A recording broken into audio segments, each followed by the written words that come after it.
Hey friends, welcome to my channel. My name is Lynn and this is a flip of the Spellbinders March 2025 club kits. As per usual, I'll be making a flat card, a layered card, an interactive card, and a pop-up card featuring the Spellbinders club kits, specifically the 3D embossing folder, clear stamp and die of the month, and the small and large dies of the month. This is a quick preview of all 4 cards that I'll be making, and that way, if you're short on time, you can hover over the timeline and skip straight to the specific card that you would like to see me make. And I had a lot of fun with this set of cards. The interactive card in particular is, I feel, a real triumph. Took forever to figure out, but let's make these. Okay, so let's start off with the flat card. Now, I feel like I prepared to record a tutorial on how to make your own diffuser, and I don't know that I ever posted it. I know I prepared everything, but I don't know that I ever posted it. So here goes the tutorial. Basically, you can make your own diffuser by just layering up cardstock. So I've got my A2 panel and I just positioned a circle die where I would like to maybe stamp out a sentiment. And of course, it would be nice to stamp it out onto a nice smooth layer of cardstock. Diffusers you can buy, it's basically plastic that has an aperture cut through it. And it achieves pretty much the same thing, but in terms of functionally how it works is that usually when you buy a diffuser, it's thick enough that you can actually replace one of your cutting plates with it. And essentially what happens is, because there's that opening there, no pressure is being exerted on your embossing folder in that opening. And so it leaves that portion of the cardstock nice and flat. I recommend maybe using something heavyweight like a 120-pound cover weight cardstock. That's what I'm using here. And I've only got 3 layers of it. If you're using something a little bit lighter weight, not a big deal. Just add a couple extra layers. But to be honest, you don't need to actually build up to the thickness of a full cutting plate, because all you really need to do is apply more pressure to those areas where there's cardstock and where the opening is. It's going to be enough of just like a difference in thickness that it won't emboss that area at all. And so I'm going to emboss this normally so that you can kind of compare and contrast how it looks. So I'm using my Bureaucraft machine on the 3D embossing setting, and that's how it looks there. I didn't do any adjustments to it. Now, what I'm going to do on the second time, though, is I'll position my cardstock in my folder. Outside of my folder, on top of the folder, I am going to position my homemade diffuser plate. And because I cut this from the same A2 size, all I need to do is line it up exactly on my panel, and that circle is going to be exactly where I want it to be.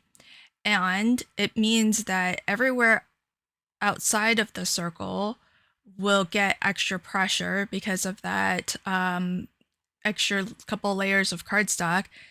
And where the aperture is, it won't have as much pressure. And that's the end result. Really awesome, right? Super easy to do.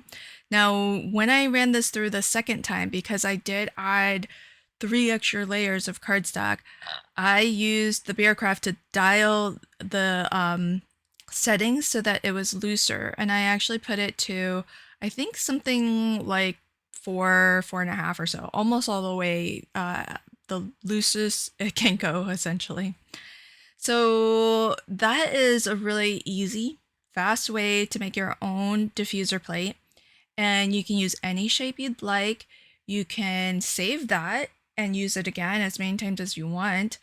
Or if you prefer, you can also just toss it and have one less thing taking up space, right?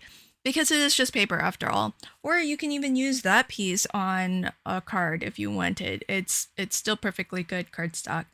So I really like making my own diffusers. It's been a while. I don't know that I've ever done it on in a video. As I mentioned, I had prepped a tutorial video, but I don't think I ever posted it, and so I'm not too sure what happened with that. But you can see how clean and simple this is. And for my flat card, it's going to be perfect because I don't have to add any additional layers. I can stamp right into that flat space that we created in the design. And in fact, I wanted to keep this very clean and simple, but Hugs by itself just felt like it wasn't enough. And in fact, I pulled Hugs from, I think it was the January um, clear stamp of the month. And then I'm pulling out Miss You from, I think it was last June. So these are older. These are not the current month's clear stamp of the month. I just wanted to really have a nice large sentiment because the card itself is going to be so clean and simple. This is really the only thing that's on here is going to be the sentiment. And so I wanted it to be nice and large, but I am actually inking it with a gray ink instead of black, just so that it's just a little bit softer. So there you go, my final card. And I'll give a final close-up look at all of my cards at the end too. But you can see all of that great 3D embossed texture and how it's completely flat right where we needed to stamp. Now, what I want to do is make a layered card from that first panel so that you can kind of see what you might do if you didn't want to go to the extra effort of creating that flat space. So here I am going to, I'm not aiming to replicate the exact same card, but I'll kind of show you what it might look like if you did want to do that. I'm gonna first take my, this is actually a Delicata ink, so it's got a little bit of a shimmer to it. And because the 3D embossing folder has so much dimension to it, you can really easily just catch, that the tops of the most raised portions of that, and the sort of that chain link design in the background. It's not quite as raised as everything else, so it's actually fairly easy to kind of avoid inking that area. So it keeps that nice and white, and it just picks up a little bit of the pinks on those flowers. I use the same Delicata ink to ink all four edges of my card base, and that's so that I could have a color border that exactly matches my the inking that I did on the embossed panel here.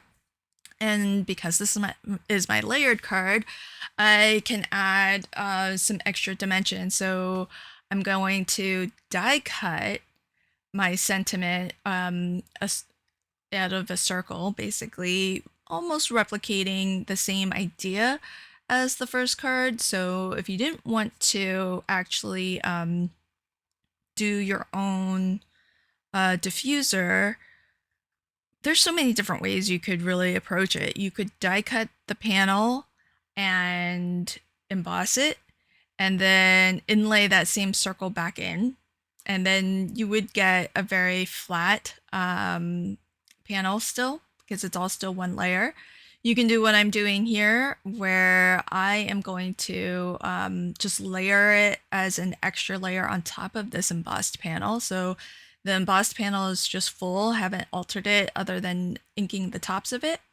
And I just have a little bit of low profile foam here, and I like to use a little bit of 3D glue gel only because it is so raised and the gel will just go where it needs to go in order to make good contact with the paper. And so I'm going to position a couple of sentiments here. These are from this month's clear stamp of the month. So I've got Mom, and you know what's cool? I mean, we've just got chock full of sentiments in this month's clear stamp of the month. And what's cool is that you have 2 stamp sets. It's one of those systems where you stamp once and then you can die cut once and you get a ton of sentiment strips. So it's really, really fabulous. And there's 2 sets of stamps and 1 die that will cut both of them. And then so you have that in the smaller sentiments, and then you have some scripty large sentiments too. This whole set was great for Mother's Day and Father's Day. Really, really lovely. Okay, so this card is my interactive card, and it's actually the first card that came to mind when I saw the club kits. I knew I wanted to have the effect, as you saw in the preview, of the gentleman here fishing and having you interact with a mechanism that essentially pulls the fish out of the water. So I've got a circle die here that I am positioning on some cardstock that's going to represent kind of like a sandy beach, maybe. I don't know. And all I'm gonna do is just a little bit of dry fitting, a little bit of positioning, because I basically need the end of the pole where this guy would normally be, like where he's holding it, right? That sort of needs to be somewhere in the center-ish, in the middle of the circle. So I want to position this circle so that there's room for it to swing and rotate.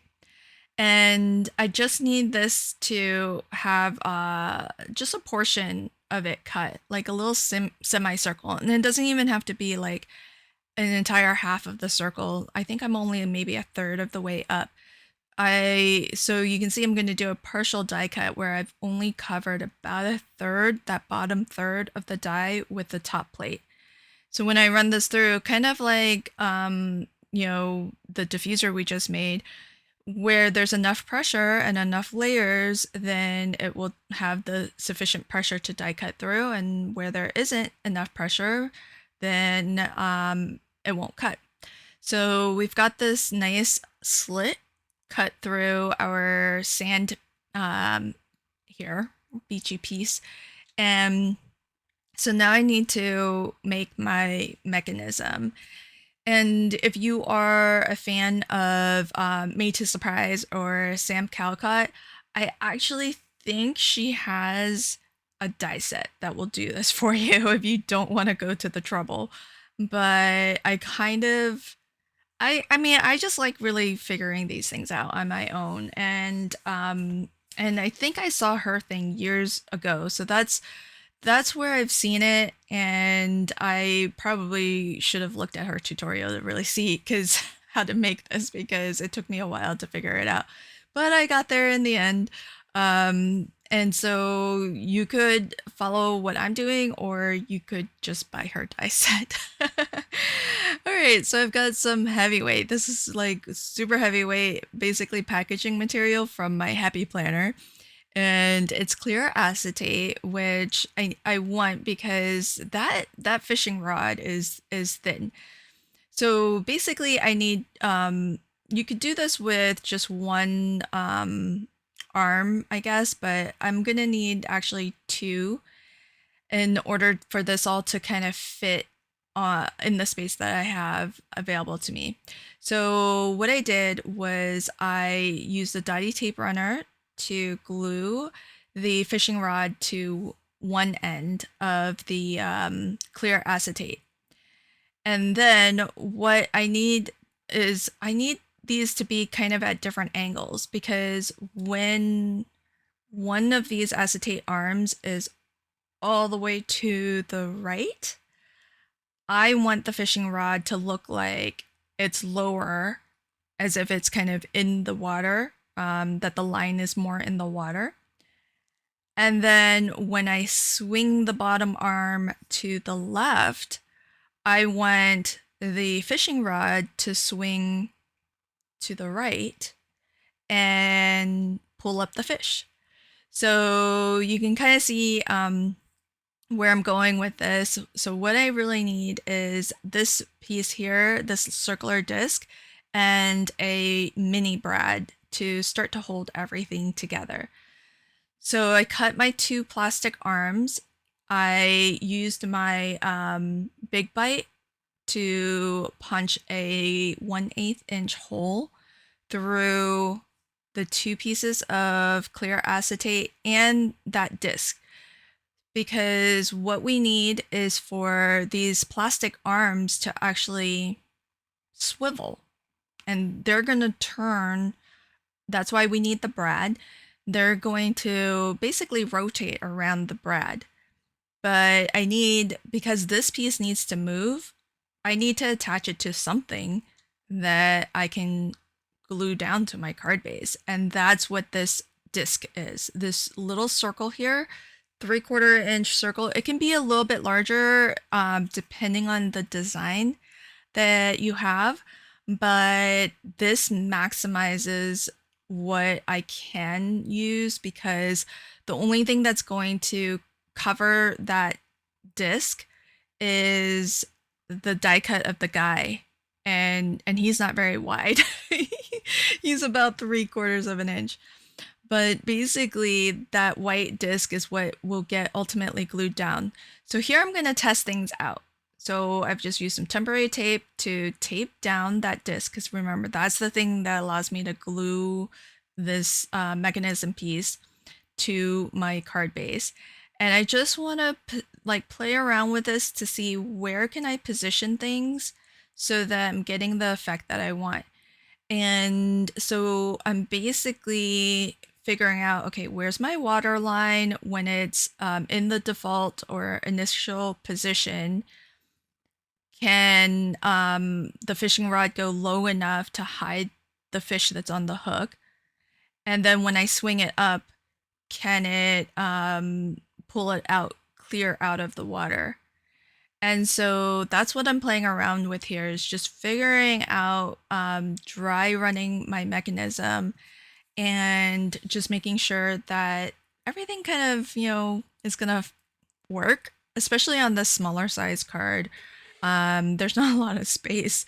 And so what I did was just made a couple pencil marks, and that way, because I don't need this whole bit of blue here, most of it's going to get covered up by that sandy portion. So I just made a couple pencil marks so I know where I can trim off that blue cardstock and save a little bit of it.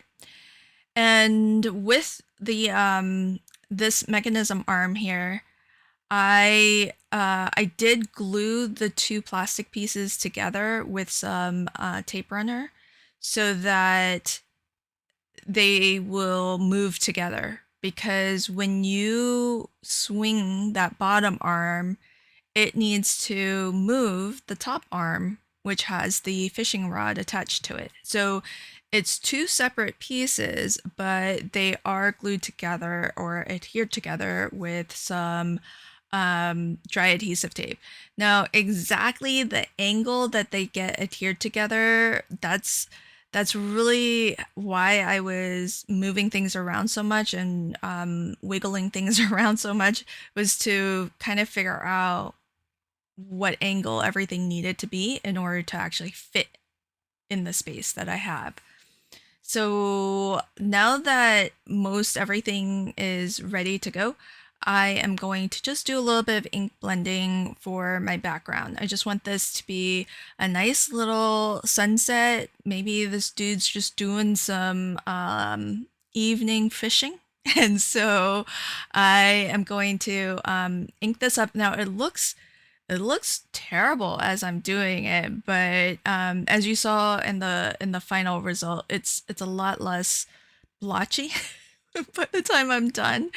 And so so don't give up on your ink blending if it looks not so great to start.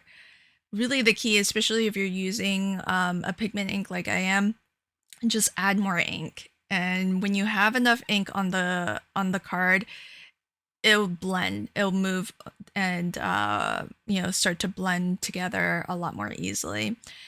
And so I'll set that aside. And the other thing that I wanted to do with this card that you might have noticed when I gave the initial preview is I'm going to add a layer of acetate to the front.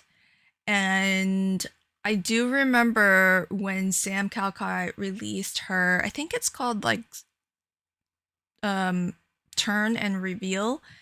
And I think that's the name of the mechanism die that she put out. It I remember that she had clear acetate, which I thought was brilliant because it basically allowed whatever was flying, whatever was moving on that upper arm to move unobstructed, and then she could decorate and add things on top of that acetate, and none of it would present or create a catch point. And so I kind of remembered that at least. The rest I kind of had to figure out from just memory, but I did for sure remember the or I should say from trial and error, but I did remember for sure the acetate. So I'm gonna add a layer of acetate to this front panel before I put everything together. What I'm taking a moment to do now, though, is because I took a circle die from a nested set of circle dies, I just took a couple size larger and die cut just, like a portion of a frame. And I die cut it a couple times, once out of the same sandy color that I have on that lower portion there, and then a couple more times out of just plain white cardstock so that it gives it a little bit of structure. And because this is the piece you're going to grab onto in order to swing the arm back and forth, I wanted it to be strong and a little bit thicker too so that it's easy to grab.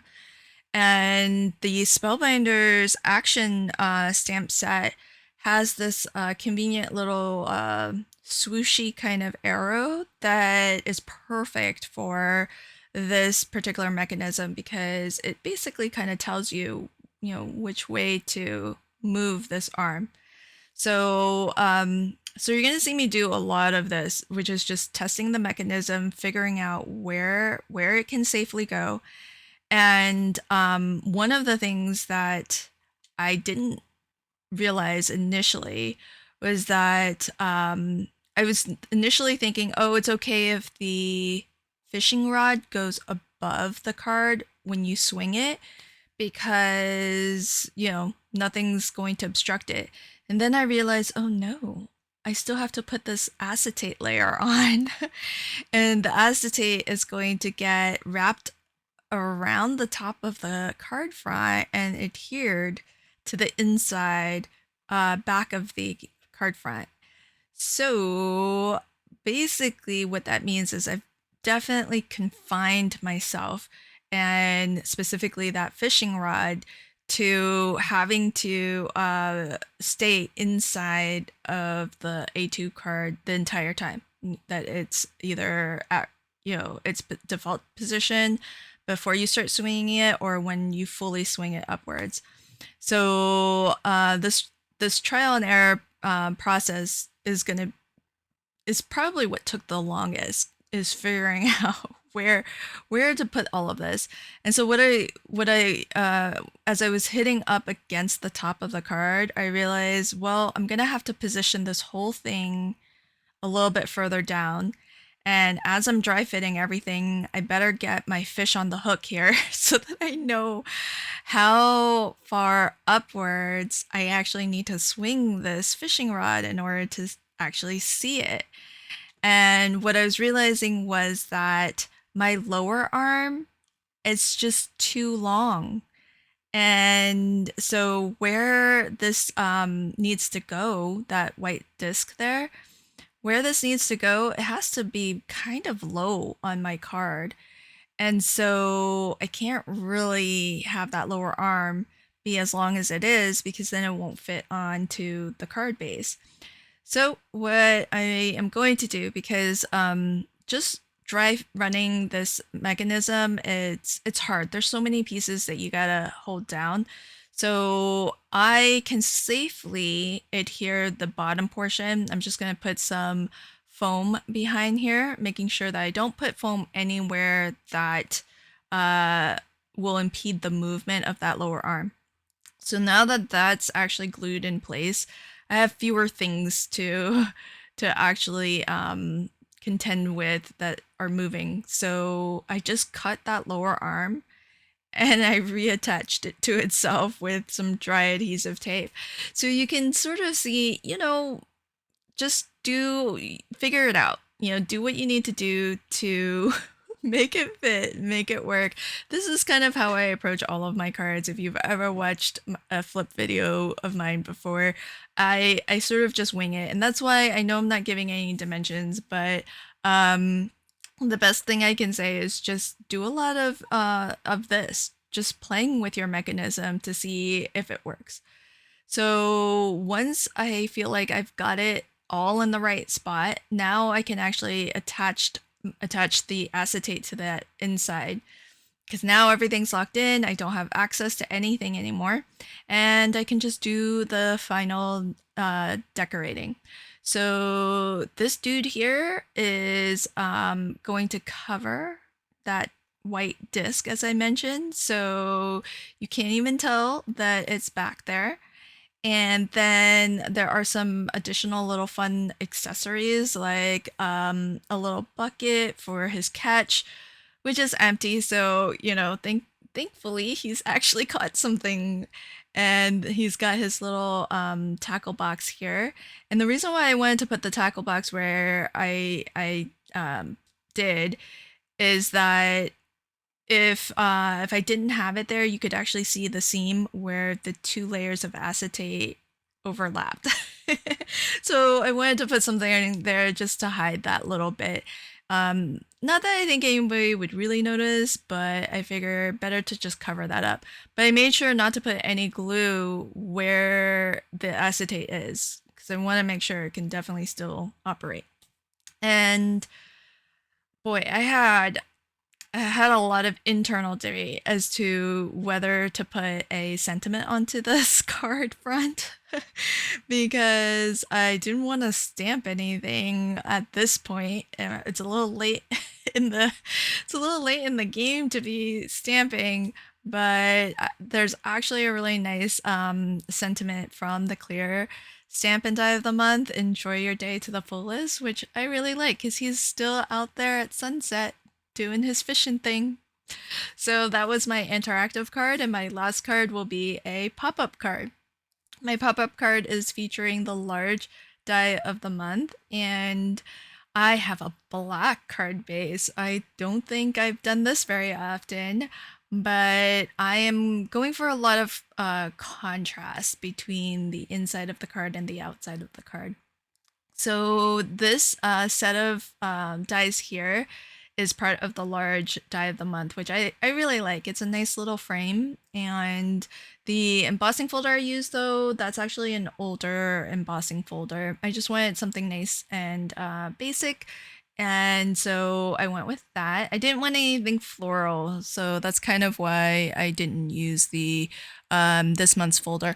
Although, to be honest, I think I could have just used the chain link portion, and I didn't check, but I'm gonna go back and see if I can just get a full A2 panel. But look at this adorable little dinosaur. He's super cute. So I've got him assembled. He's got a couple of pieces. He's got the belly piece and his scales and everything on the back. And here I've got some really lovely, this is old paper that I have. It's 6x12. It's from Sizzix, and I scored it at 2 inches, 3, 4, 5, 6, 7, and 8. And I cut this to 5¼ by 10. And if you're particular about how you fold your score lines, then you want to alternate scoring on the back and then the front, the back and then the front. Because what you want is a valley fold, mountain fold, valley fold, mountain fold. This is an accordion pop-up card. And I actually learned this from a Stampin' Up demonstrator here on YouTube. I Lisa Curio, I think is her. I'm probably pronouncing her last name wrong, but she does tons of really fun, easy fun folds and interactive cards. She's got a lot of tutorials, and so I came across her this one a while ago, and I just hadn't had a chance to make it until now. So I thought this would be great for this card. So the 2-inch panels on either ends, that's the only thing that will get glued down. So remember, this started as 10 inches wide by 5 1/4 tall. But actually, considering the orientation, it's more like 5 1/4 wide by 10 inches tall, because this is a landscape card. So what I'm going to do is just this first 2-inch section here, I am going to position it so that there's still a nice border of the black card base showing. And so what I mentioned about the contrast was I kind of want the outside to just look very monochromatic, very classic, and then the inside to be a little bit more colorful. And so what I'm going to do on the opposite end here is, again, this 2-inch strip is the only place to put glue. And I'm going to fold this all down flat and then close my card on top of it.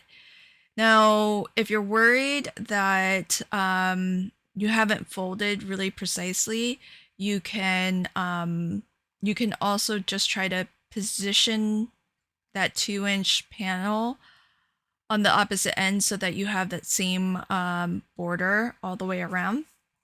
And it just really depends on how precise you are when you are folding your accordion. But now that we have it all assembled, you can just start to decorate. So each of these little steps is a spot for you to put, create a scene, or in my case, I'm gonna add even more little dinosaurs. And I intentionally cut the dinosaur on the outside out of grays, and then these ones on the inside are out of various shades of green. So they're more colorful, and they've also got little gold crowns on them. Because on the outside of the card, I have the sentiment, celebrate big today. And so once you open the card, you get this nice parade, like a little celebration to you of these, all of these dinosaurs. I don't know where they're going, but they're all going somewhere with their crowns. And I am going to add also a little white panel to the bottom of this, so that you still have a spot if you want to like write a personal message or stamp out an additional sentiment. So that way, especially since this is a black card base, I didn't want to have to add like a white panel all the way on the back of the card. So I figure I'll just add just a little bit of white here. And, for me, this is more than enough space. I don't like to have to write like a whole chapter when I sign a card. So just a short little message and a signature, and I think that's sufficient. My message is having made the card itself. I'm not as good with the words. So I am going to get that glued down, but I found this other sentiment as part of the clear stamp of the month as well, and I thought this would be a fun sentiment paired with the sentiment I used on the outside. It says, "Cheers to you, my friend." So on the outside, it says, "Celebrate big today. Cheers to you, my friend." So it's a nice little, whatever, congratulations card, whatever it is you want to celebrate. I think it's kind of fun. So I'm going to get all of that down, and my dinosaurs the crowns are drying, because with foil, cardstock, it can take a little bit of time, especially since I did use a liquid adhesive. It can take a little bit of time for it to dry completely. So that's why I had it off drying and had the magnet on top of it just to make sure that it has good pressure there. Now, boy, did I get lucky, everybody, because these dinosaurs, they just fit inside the cart. I mean, I think they would have fit comfortably without the crown, but with the crown, we're talking like, look how close that is to the edge. So to adhere this, you basically only want to put glue that bottom inch or so, because that's where it gets adhered to the step. And you do want to make sure that whatever it is you're gluing, it will fit inside of your card when it's folded. Essentially, you have as much room as that initial first score line. So remember, the first score line I put was 2 inches. So essentially, the tallest that I can have something is 2 inches plus that little bit of the black border, that 1/8 inch border all the way around. And that's really it. So if you wanted to modify this so that you can have taller things pop up on these stairs, then you can adjust that first score line so that it's a little bit deeper. All right, so that's all of my cards for today. Here's a final close-up look at all 4 cards. This is my flat card featuring the 3D embossing folder and sentiments from actually past clear stamp clubs.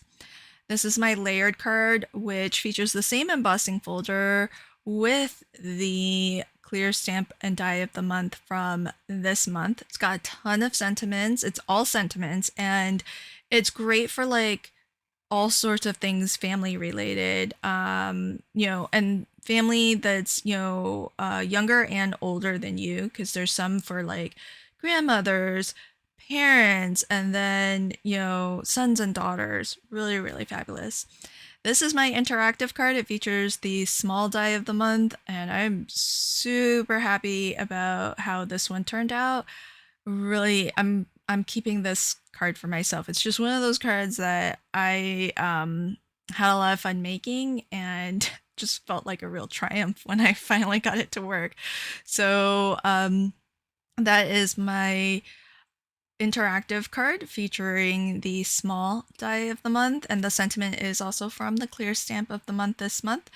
And my final card is a pop-up card that features the large die of the month, and the sentiment also is from the clear stamp and die of the month. So when you open this, you kind of see this accordion stair step effect. Lots of room to build out a really fun scene, lots of dimension, and this dinosaur is just one of the cute characters in the large die of the month. There's also a cute little puppy that you can craft with. So I'm gonna definitely craft with him next and feature some of the other club kits that I got as well. Thanks for checking out my flip video this month, and until next time, happy crafting and have a fabulous day. Bye.